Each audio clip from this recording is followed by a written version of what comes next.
Comment installer et configurer Stripe sur WooCommerce? Bonjour à toutes et à tous, c'est Jérémy et c'est ce que nous allons voir ensemble dans cette vidéo. Alors, petit aparté avant de commencer, après cette vidéo, je vais prendre quelques jours parce que j'ai beaucoup de boulot et que j'aimerais aussi prendre des vacances. Donc, on se retrouvera ensuite en septembre pour des vidéos, notamment sur comment se former gratuitement au marketing digital afin de lancer réellement son e-shop ou son business en ligne. Donc, s'il vous plaît, ne m'en voulez pas pour cette période d'absence et ne vous désabonnez pas, on se retrouve très vite. Donc maintenant, nous allons commencer.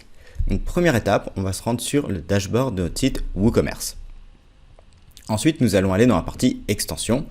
Et enfin, on va retrouver déjà toutes les extensions qu'on a installées. Et nous, on va en ajouter une nouvelle, à savoir Stripe. Pour configurer Stripe sur WooCommerce, il vous faudra trois choses. Primo, il vous faudra le plugin. Secondo, il vous faudra du coup un compte Stripe. Et enfin, il faudra du coup une carte bancaire afin de la connecter à Stripe. Ce qui fonctionne un petit peu comme PayPal en soi, sauf que vous n'avez pas besoin d'avoir un compte spécial pour configurer Stripe, c'est ouvert à tous, même sans numéro de TVA, et ça, c'est vraiment pratique. Donc, une fois dans la partie extension, sur l'onglet rechercher à droite, nous allons rechercher Stripe. Et ici, nous avons plusieurs plugins qui sont affichés. Nous, on utilisera le premier, WooCommerce Stripe Payment Gateway, donc qui est le plugin officiel fait par WooCommerce. Après, vous avez également Payment Plugin for Stripe WooCommerce. Celui-ci, honnêtement, je ne le connais pas des masses. Après, c'est vrai qu'il est peut-être mieux noté, donc ça pourrait valoir le coup de s'y intéresser.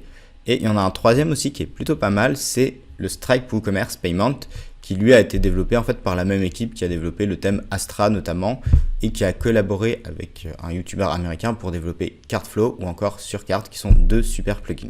Petite parenthèse mise à part, on va aller du coup sur la première extension, qui est quand même une des plus populaires. Après, on peut voir que l'extension est assez mal notée, mais il y a beaucoup de gens qui sont allés noter extension suite à certains changements. À une époque, Stripe en fait se permettait de supprimer des comptes qui n'étaient pas forcément assez actifs ou qui ne jugeaient pas forcément rentables. C'est pour ça qu'il y a eu une vague aussi à un moment de mauvaises notes, ou des fois quand il y a eu certaines mises à jour de Stripe, il se pouvait que le moyen de paiement sautait de votre site, ce qui était un petit peu embêtant. Mais en vrai, le plugin est quand même bon. Une autre alternative à ces trois plugins, ce sera le plugin par défaut de WooCommerce qui vous livre directement dès que vous installez WooCommerce. Mais ça, ce sera l'objet d'une autre vidéo. Mais dans le fond, les deux plugins se valent et font exactement la même chose. Donc là, on a installé notre plugin. Il est normalement ici, WooCommerce Stripe Gateway.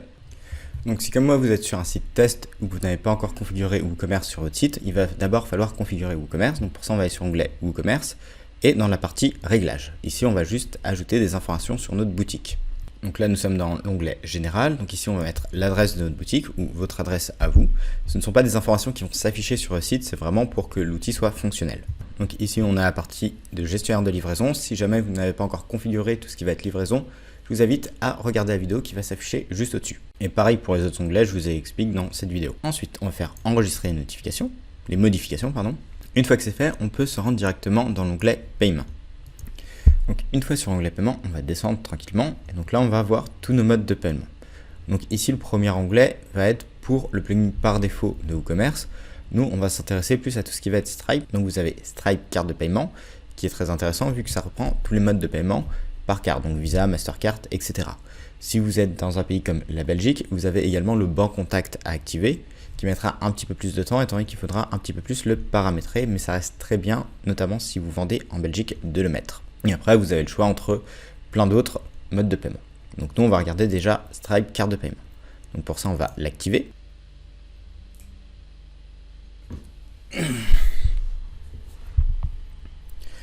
Donc là, normalement, vous devrez arriver sur cette interface. Ici, il va falloir du coup entrer la clé de compte, sauf qu'on n'a pas encore créé de compte. Mais ça, c'est pas un petit problème. En cliquant dessus, on a un gentil pop-up qui nous met un lien directement vers Stripe pour créer notre compte. Donc c'est ce que nous allons faire. On peut également voir que nous avons le choix entre le mode live et le mode test. Le mode live vous permettra d'avoir des moyens de paiement directement utilisables sur votre site, alors que le mode test vous permettra de tester tout simplement la connectique entre votre site et Stripe. Donc nous, on va commencer par le mode live. À noter, comme je vous l'ai dit plus tôt, le mode live ne va pas forcément être actif tout de suite, car comme je vous l'ai dit un peu plus tôt, une fois que vous créez votre premier compte Stripe, il va falloir juste le faire valider avec des documents comme une pièce d'identité et une photo de vous. Et on va regarder ça ensemble, mais ça peut prendre quelques jours avant d'être pleinement configuré. Donc là, nous arrivons sur Stripe. Donc ici, si vous avez déjà un compte, il suffira de vous connecter. Là, on va se dire que je n'ai pas encore de compte, donc je vais' avec le petit bouton tout en bas, bien caché. Donc ici, il va falloir entrer un email. Donc je vais essayer mon mail, je crois que je ne l'ai pas encore utilisé. Donc là on va mettre notre nom complet. Belgique, mot de passe, on va mettre autre chose. L'actualité, ça on va pas le cocher. Je vais quand même copier mon mot de passe au cas où. Donc là, une fois que vous avez créé votre compte, vous arrivez directement sur le dashboard. Sur le dashboard, vous êtes par défaut en mode test. Donc le mode développeur, c'est écrit juste ici et juste ici. Vous pouvez très simplement le désactiver, mais avant de ça, il faudra activer votre compte. Donc on va déjà activer notre compte. Donc pour ce faire, je préfère l'ouvrir dans un nouvel onglet, ce sera plus simple pour s'y retrouver. Donc comme ça, je garde un onglet avec mes clés d'API et un autre où je peux reconfigurer tranquillement mon compte. Ou du moins plutôt le faire valider. Donc là, on me dit qu'un mail a été envoyé, donc on va vérifier notre mail. On a bien notre email de Stripe. Confirmer mon email. Donc là, je vais être envoyé normalement vers le dashboard. Donc maintenant, on va activer les paiements. Adresse de l'entreprise Belgique, type d'entreprise. Donc là, vous pouvez choisir directement. Bon, j'ai le truc en flamand, c'est super. J'aurais peut-être dû mettre en France.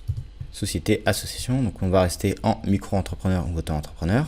Donc ici, pareil, on va re-remplir nos informations. Notre date de naissance. Adresse personnelle. C'est assez important de mettre votre bon numéro de téléphone car il va vous envoyer aussi un code de vérification par téléphone ou lorsque vous reconnecterez, vous aurez peut-être des fois besoin d'un code qui arrivera du coup sur ce numéro de téléphone. Donc ici, nous pouvons voir que le numéro de TVA c'est facultatif, donc si vous n'en avez pas, ce n'est pas grave. Secteur d'activité, donc là on va mettre par exemple vêtements et accessoires. Le site, là, on va récupérer notre petit site, tu es ici. Description du produit. Vente de vêtements. Donc là, j'ai un petit problème parce que du coup, mon site est en local et surtout, il n'est pas en HTTPS, donc il va avoir des petites difficultés à le trouver. Donc à noter, du coup, c'est assez important que votre site soit bien en HTTPS avant de faire ces étapes-là.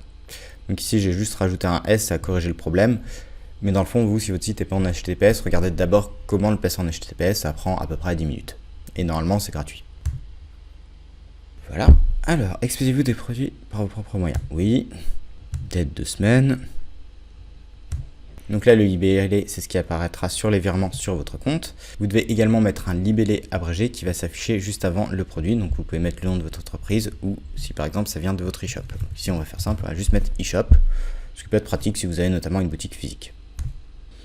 Ensuite, les coordonnées bancaires, la devise, donc pays du compte, moi c'est pas là, ce sera en Belgique.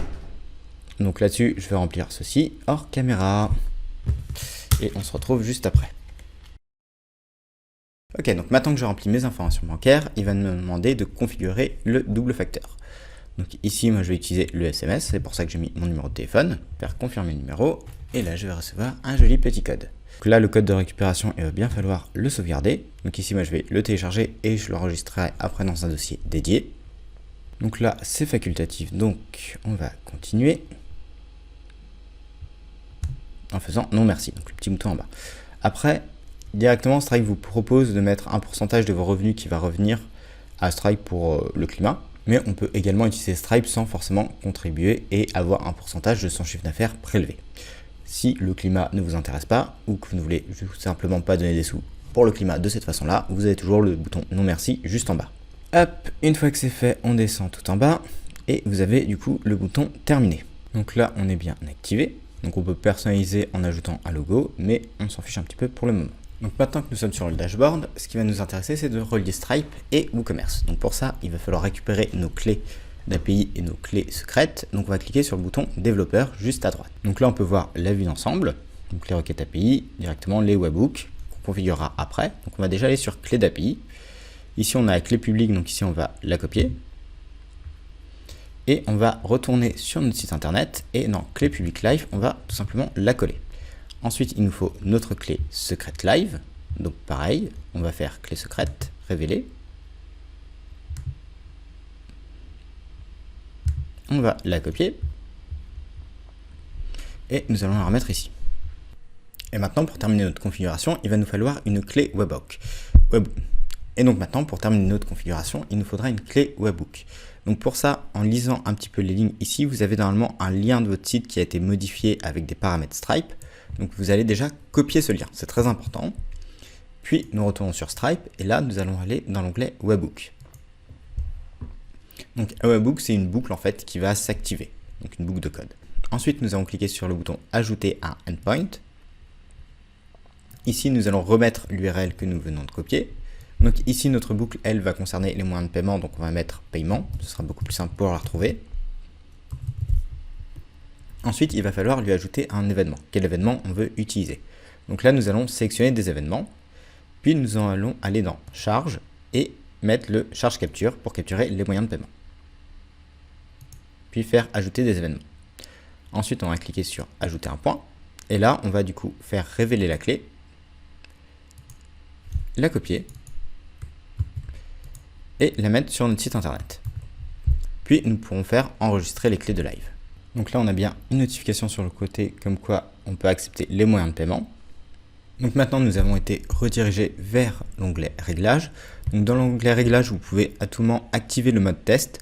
Si vous activez le mode test, il faudra utiliser des clés live et des clés secrètes spéciales du mode test. Donc pour ça, c'est rien de compliqué. Il faudra juste refaire les différentes étapes que nous venons de faire. Si besoin, vous avez toujours le bouton En savoir plus qui vous redirigera vers la doc qui pourra vous aider plus en détail. Ensuite, vous avez les détails sur votre compte. Puis vous avez tout ce qui est paiement et transactions, où là, vous pouvez aussi changer votre formulaire et mettre un formulaire plus compact. Donc par défaut, on est sur un formulaire séparé. C'est-à-dire que vous aurez un champ pour le numéro de la carte, un champ pour la date et un autre champ pour les 3 chiffres derrière. Et si vous désactivez ça, vous n'aurez plus qu'un seul champ où l'utilisateur mettra toutes les informations à la suite. Et ça fait quelque chose du coup de plus compact vu que ça tient en une ligne. Après, vous avez tout ce qui va être préférence de transaction, donc là, pas forcément besoin d'y toucher. Et ensuite, vous avez des réglages avancés.